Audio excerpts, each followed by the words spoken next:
New Year, same stand in a random car park waiting to get picked up off for a bus to go and follow Eddie Howe's Mags. Yes, Happy New Year Newcastle fans, and we are on the road again. The matches don't stop. It's Liverpool. It's probably the hardest away day of the season, up there with Man City without a doubt. I don't want to say a free hit, but it feels like it. But of course, in a week of all weeks, it feels like a bit of a side piece. There's the little old matter of the old enemy on Saturday. I'm just waiting for the bus to pick us up now.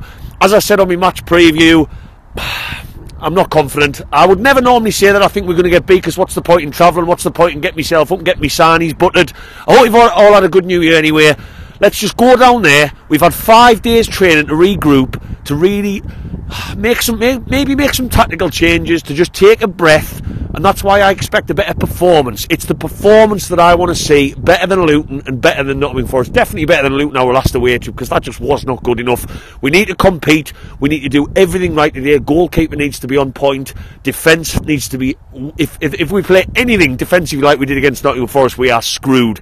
And you know, you've got Longstaff on a yellow card. Do you play him with the derby in mind, the Geordie lad? I'm not sure you do, but I'm just waiting to get picked up now. Can't wait to see everyone. Can't wait to get down there. A couple of pints before the match. And Eddie Howe's Mags, as they say, stranger things have happened in football. Stranger things have happened. Who knows what can happen if we just, you know, look at Fulham. They went down there. They lost in the last minute. We can do something today. I just want to see a better performance, but I just also don't want to see any injuries ahead of that match on Saturday. However, lads, let's get on the bus. Let's get this match day underway.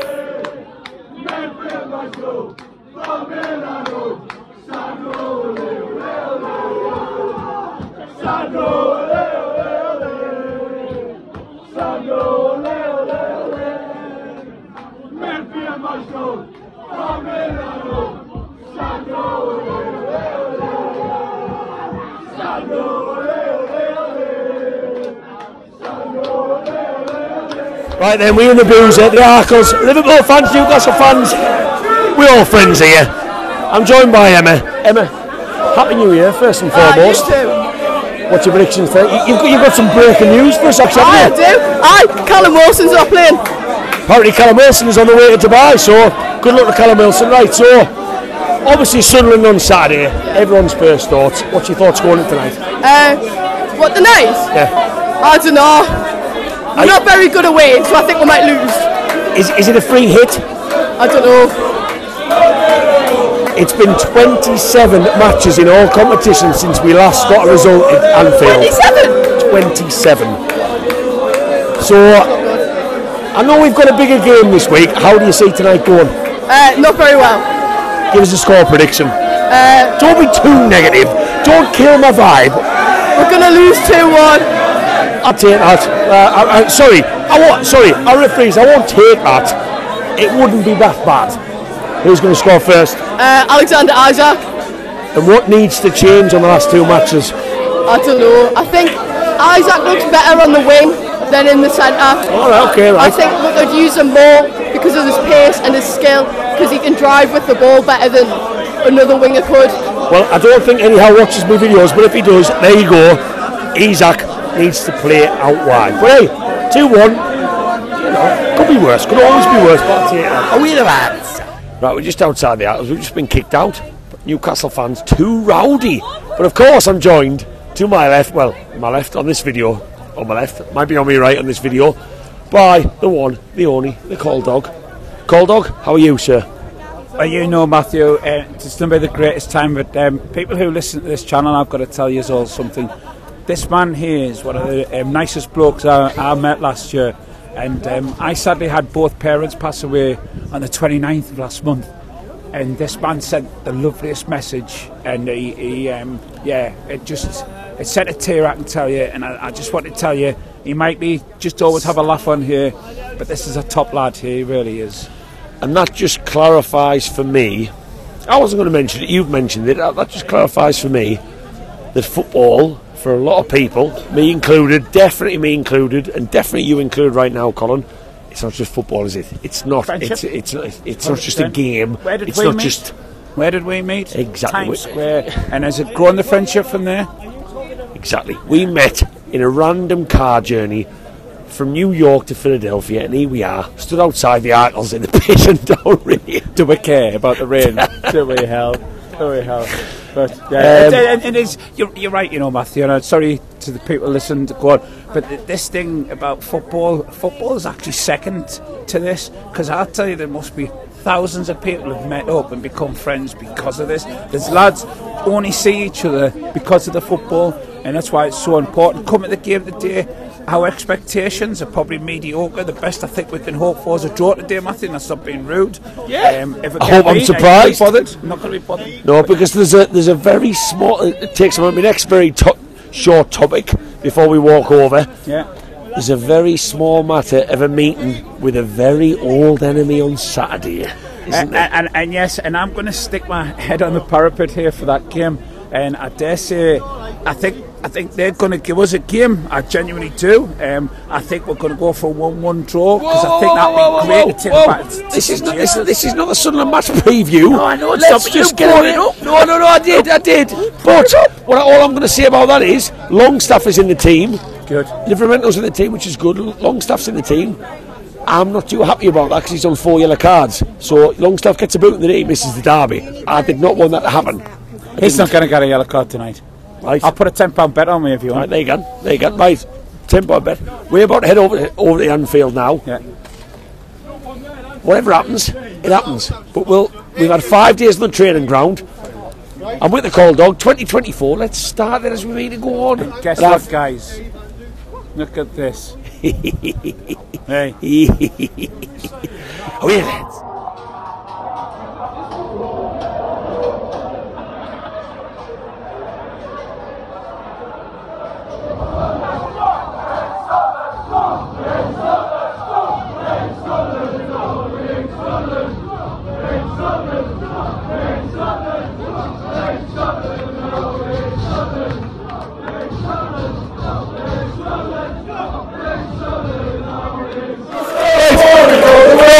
What's the score going to be? 2-0 Newcastle. Who's going to score first? Joe Little, I reckon.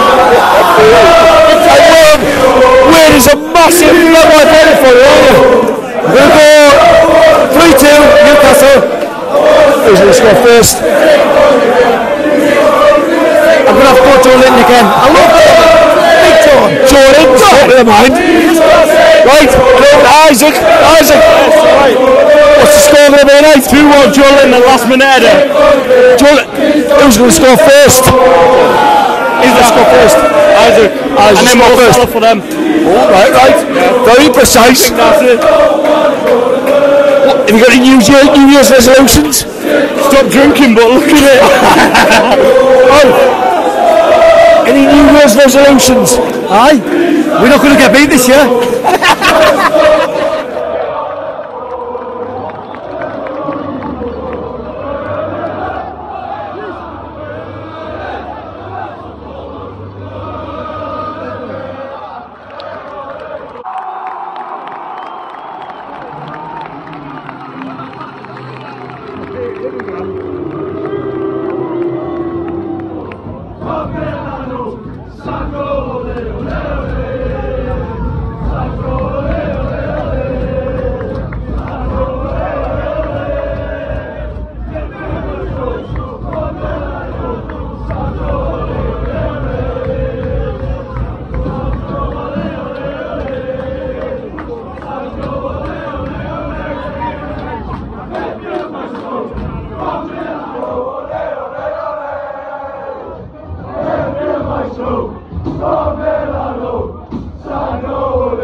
Right then, just back in the house.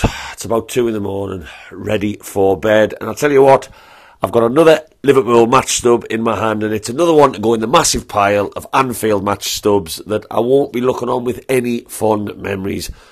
It was entertaining again. God, if there is one thing that a match between Liverpool and Newcastle brings, it's entertainment, whether it's controversy, whether it's goals, whether it's all-out attack, end-to-end. But there's only one place to start tonight, and it's left a bitter taste in my mouth the whole journey back, and I think it has for every fan. I'm not going to be that whiny VAR guy, but, you know, you talk about a match in isolation. Yes, I'm very aware that the swings and roundabouts to VAR, which I've said repeatedly, is an absolute joke. That's the reason VAR was brought in, so there isn't swings and roundabouts, so you don't sometimes get them and sometimes not.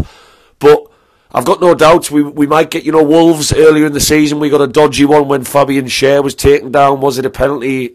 It probably wasn't, and we got that one. But just look at what's been given there tonight at Anfield, and the same as last. Just I feel like every time we go down there, you need a little bit of things to go your way. And do I think it's certain stadiums in the Premier League there is a little bit of that goes on where a decision might go in a team's favour? I don't know. That's another conversation for another day. But how? I mean, let's talk about the first one. I've watched the first one back. Diaz, yes, they miss it. So in terms of the match and how it affected the match, it was irrelevant in the end.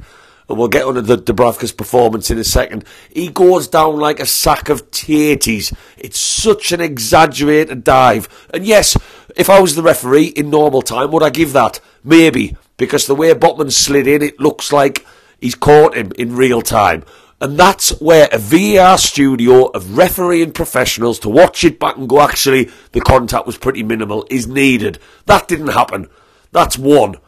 The next one, the worst one, Jota, clean through. Dubravka, I mean, from where I was standing during the match, I thought it was. I thought, oh, Dubravka's clipped him, it's a penalty, right, the game's done.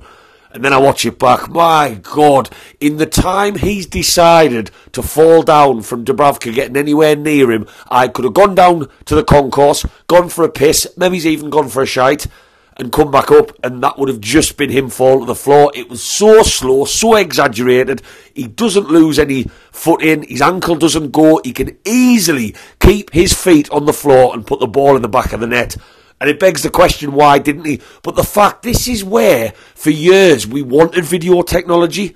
For a moment where a referee makes a debatable decision in a big moment in the match when the score is 3-2, the VAR think it's fine. The VAR think there is no obvious area. The VAR think Dubravka makes enough contact with that man to go down, 3 seconds after he touches him? Literally, he's round him and then he falls over. It was embarrassing. I'm sorry. We've got players that dive. Every team has players that dive. Almiron's guilty of it. Jose Perez for us used to be guilty of it. But that's all well and good. That's part of the game, and it winds us all up. That's never going to change. But for a penalty to be given for that was an absolute disgrace. I'm getting myself wound up talking about it just before I go to bed, which I don't want to, but just thinking about that. And yes, I'm standing here saying that was at a crucial time in the game. Was that going to get us a result? Probably not. Did we just, I'm going to stop talking about the refereeing decisions because I've said my piece on it. It's done. They were given. We've come away from Anfield feeling a bit aggrieved for something that wasn't just football related. It was more decision related, which I do not like that to be the topic of any post-match conversation, but it is. Here we are. There is nothing wrong with the video technology as it is. The screens, the studio, the setup, the conversations that we get shared back. It's the people who are dealing with it that I do not agree with. And it's going to keep going on and on and on until that is looked at and that is reviewed. Whether new training's needed, whether people need to get a bit more ballsy in these studios, whether they're too busy tucking into a pepperoni pizza watching EastEnders, I do not know. I think for me, in these moments, the fact that it's Liverpool at Anfield is a factor. I'm sorry, I do, and I'll always think that.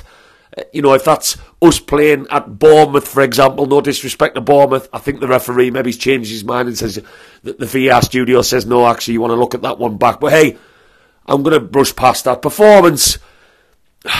Liverpool deserved the win, let's face it. They battered us. The stats are mental. Anyone who's into XG, I work in football stats now, the highest ever XG recorded in a match, 7.27. 34 shots on goal. But it was fast-paced, and we did stay in the game. And yes, of course, we were looking at being at half-time with the score what it was, so we were always in with a chance. Isak, lovely, loves playing at Anfield. It was nice to see him pop up and get that goal. Botman makes it interesting, but I was really, really concerned and frustrated with how we were not able to keep hold of the football tonight. We weren't. In a place like Anfield, you've got to slow things down to a degree. You've got to get your grip hold on the game, and we didn't. We were constantly giving it up. Their transitions, it was too easy for them to transition from defence straight into attack. We were getting hurt in the wide areas, and it wasn't an easy night, and we knew it was never going to be an easy night. I did not. Nobody on that bus going down fancied us. A couple of us, a couple of lads on the bus after a few beers, you never know, and I said that going into the match, you never know what can happen in football, but we were coming up against the Liverpool team who was at the top of the league. Now, did we come out with a bit of credibility? Yes. Do I think we played better than Luton and Nottingham Forest, which was the most important thing for me, was performance before that big game on Saturday, which we'll touch on in a second. Yeah, the performance was a little bit better. Certainly from an attacking point of view, I thought it was. Defensively, for me, is a concern. Their first goal, shocking. I'm sorry. Calling a spade. One pass to Nunez, one pass across. It's too easy. It's schoolboy defending, in my opinion. How easy Nunez is picked out. It was bad. So we need to shore up very fast. Is it a case of Botman just coming back? Is it a case of him and Fabian Schär finding their feet again? We were missing Trippier, his leadership, without a doubt. It's missing, it is. And yes, he hasn't been playing well. Dan Burn was not the man for Anfield. And I think if Trippier had been fit, Dan Burn would not have been playing. So no one can criticise Eddie Howe for playing Dan Burn. Livramento was always going to start, in my opinion, on the left if Trippier was available. And you've got to ask the question now. Lascelles is back. Lascelles has not put a foot wrong for that derby on Saturday. Does he come back in? I thought Joe Linton played really well for us tonight. That's what we've missed, that grit, that steel. Him and Joe Willock, for me, are massively underrated in how they carry the ball up the field. Their athleticism is really, really important to our midfield. Isak, lovely to see how sharp he was for the goal. Again, a little bit isolated through the middle. I was just disappointed how we weren't able to hold the football. We weren't. And my thoughts as I'm here now, as I've travelled back, instantly goes to Sunderland on Saturday. That is the game of the week. It's huge. We've come through without any injuries. We've put in a creditable performance. I would have liked us to slow the game down a little bit more than we did. Liverpool were absolutely up for that to the tilt. But we haven't been helped by decisions. We haven't. We stayed in the game all the way through. That game could have easily been 3-0, 4-0 on another day, on another team playing at Anfield. But we kept it down and we were in with a sniff in that second half. But Liverpool deserved it.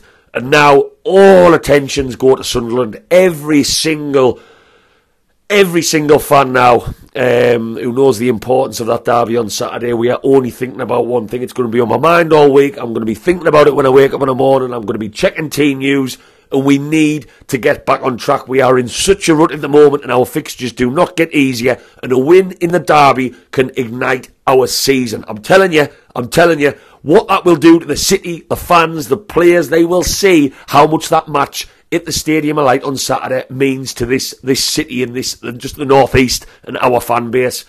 I'm going to go and get myself to bed. It's been a good away day, it has. It's been nice to see people. We're in the pub nice and early. The football wasn't quite what we wanted, but was it ever going to be at Anfield? And Newcastle fans have definitely seen worse.